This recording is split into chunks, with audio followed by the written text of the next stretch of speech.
नमस्कार साथियों, मेरा नाम है पूरन राजपूत और मैं आपका स्वागत करता हूं फिर से एक नए वीडियो। तो हमारे आज के वीडियो का टॉपिक है द मिडिल क्लास ट्रैप। क्या आपको जानबूझकर गरीब बनाया जाए? तो चलिए शुरू करते हैं आज के इस नए वीडियो। क्या आपने कभी गौर किया है कि आपकी इनकम बढ़ती है सिर्फ और सिर्फ 8% और आपके खर्चे बढ़ चुके होते हैं 15%, जबकि आप पहले से कहीं ज्यादा मेहनत कर रहे होते हैं, पहले से कहीं अधिक कमा रहे होते हैं, पहले से कहीं ज्यादा टैक्स दे रहे होते हैं, फिर भी महीने के अंत में आपका बैंक बैलेंस खाली क्यों होता है? क्या है सिर्फ महंगाई है या फिर मिडिल क्लास के खिलाफ एक सोची समझी इकोनॉमिक स्ट्रेटेजी है? चलिए आज बात करेंगे हम उस हिडन टैक्स के बारे में जो आपसे बिना पूछे वसूला जाए। अगर हम तथ्यों की बात करें तो आरबीआई का डेटा कहता है कि भारतीयों की बचत पिछले 50 साल में सबसे निचले स्तर पर है। फैक्ट नंबर 2, रसोई गैस सिलेंडर की कीमत 2014 में 410 रुपए थी, जो आज बढ़कर के 900 रुपए से ऊपर हो चुकी है। फैक्ट नंबर 3, भारत का मिडिल क्लास दुनिया का वो इकलौता वर्ग है जो सर्विस टैक्स तो देता है पर उसे सर्विस के नाम पर कुछ नहीं मिलता। आप रोड टैक्स तो देते हैं पर आपको बदले में मिलते हैं गड्ढे।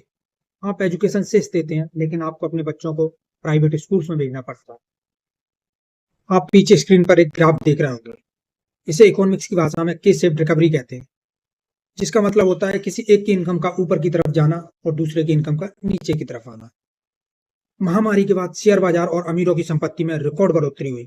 उसी समय पर आम आदमी का कर्ज ऐतिहासिक ऊंचाई पर भी गया है। पॉलिटिकल पार्टीज जानती हैं कि मिडिल क्लास कोई सिंगल वोट बैंक नहीं है, इसीलिए मुफ्त में गरीबों की घोषणा गरीबों के लिए होती है और कॉर्पोरेट टैक्स में कटौती अमीरों के लिए होती है। मिडिल क्लास वो तो सिर्फ पूरे सिस्टम को फाइनेंस करने का एक साइलेंट डोनर बनकर रह गया। आजकल का नया नारा है बाई नाउ पे लेटर। घर, कार, यहाँ तक कि फोन और जूते भी ईएमआई पर मिलते हैं। जब आपकी बचत कम होती है तो आप कर्ज लेते हैं और आपको सिस्टम का गुलाम बना दिया जाता है। डेटा दिखाता है कि भारत में पर्सनल लोन की रिक्वायरमेंट 30% तक बढ़ी है। यह कोई तरक्की के संकेत नहीं बल्कि आर्थिक तंगी के सबूत है।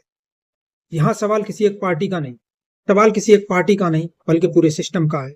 क्या हम सिर्फ टैक्स भरने वाली मशीनें हैं? अगली बार जब आप किसी टीवी पर राजनीतिक बहस देखें तो धर्म और राजनीति से हटकर सवाल पूछें कि हमारा पैसा जा कहाँ रहा है, क्योंकि अगर आप आज नहीं बोले तो मिडिल क्लास के इतिहास की किताबों में सिर्फ इतिहास बनकर रह जाएगा।